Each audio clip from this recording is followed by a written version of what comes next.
labada arrimood waxay ahayd xiriirka aan u goynay dalka jamhuuriyadda Guinea sababta aan ugu goynay iyo sida aan jecelahay beesha caalamku inay hadda ka bacdi arrimaha Soomaaliya ula dhaqanto.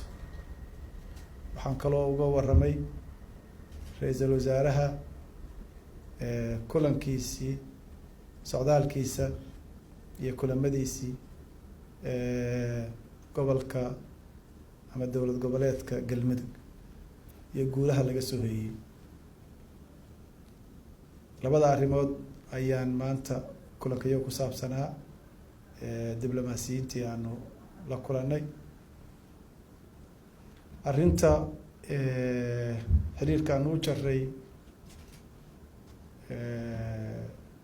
jamhuuriyadda Guinea waxaan ku niri wuxuu ku saabsan yahay waxaa keenay Guinea oo ixtiraam daraysay oo meel uga dhacday qarannimadayada midnimadayada iyo wadajirka ummadayadana khatar gelisay.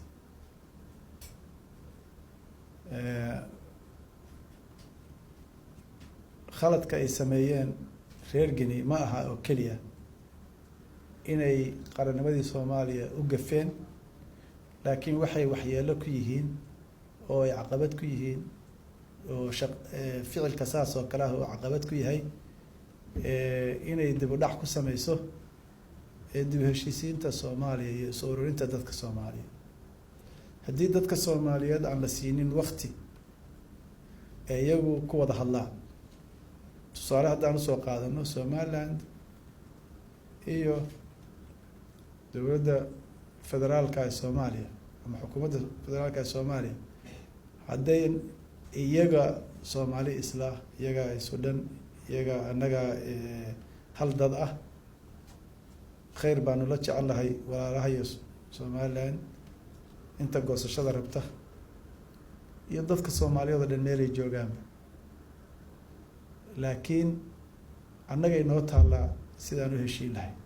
dal kale oo dibad iyo xoogo kale nooma goyn karaan sidaanu u jiri lahay. marka mar kasta oo faragelin dibadda nagu timaado waxay caqabad ku noqonaysaa isfahamkayagii iyo maaragtay wada hadalladayadii. maxay dad uga baahan yihiin inay isla hadlaan hadday arkaan in dalal kaleeto ay ula dhaqmayaan sidii ay yihiin dowlad. Somaliland ma aha dal madax bannaan oo ka madax bannaan Soomaaliya oo gooni u taagan. adduunka meel u aqoonsan ma jirto saas. sharciyada adduunka oo dhan iyo go-aamada adduunka oo dhan UN-ta, AU-da, dalalka islaamka, carabta, IGAD kulligood waxay qiraan Soomaaliya inay tahay hal dal iyo hal dad oo mid ah. marka adduunku saasuu qabaa, saasayna tahay. adduunkuna inuu sidaas dalalka qaarkood inay tixgeli ixtiraamaan weeye go-aamada adduunku ay qeybta ka yihiin. wixii khilaaf jira Soomaalida iyaga dhexdooda inay ka wada hadlaan weeye. dowladda Soomaaliya xukuumadda Soomaaliyana sidii xukuumadihii horeeto diyaar bay u tahay inay walaalahood Somaliland la hadasho, la fadhiisato, la heshiiso, la isfahmo. laakiin dal kaleeto inuu noo carqaladeeyo dhib noo abuuro kama yeelayno. waxaan u sheegay inaanan Guinea ka yeelayn. waxaan u sheegnay inaan hadda ka hor aan dulqaad badan u lahayn dalal kaleeto, laakiin hadda ka bacdi waxaan rabnaa inay una sheegnay inay dowladahooda u sheegaan in marka ay la xiriirayaan qeyb Soomaaliya ka mid ah oo diplomatic relations ama ha ahaado mid baac mushtar, mid ganacsi ama mid kaleeto siyaasada ha ahaadee, in ay dowladda dhexe ee Soomaaliya ay qeyb ka tahay, ay og tahay oo iyada lagala soo xiriiro. waxaan u sheegnay arrintaas inay tahay mabda aan ku xirayn xukuumadda markaa jirta.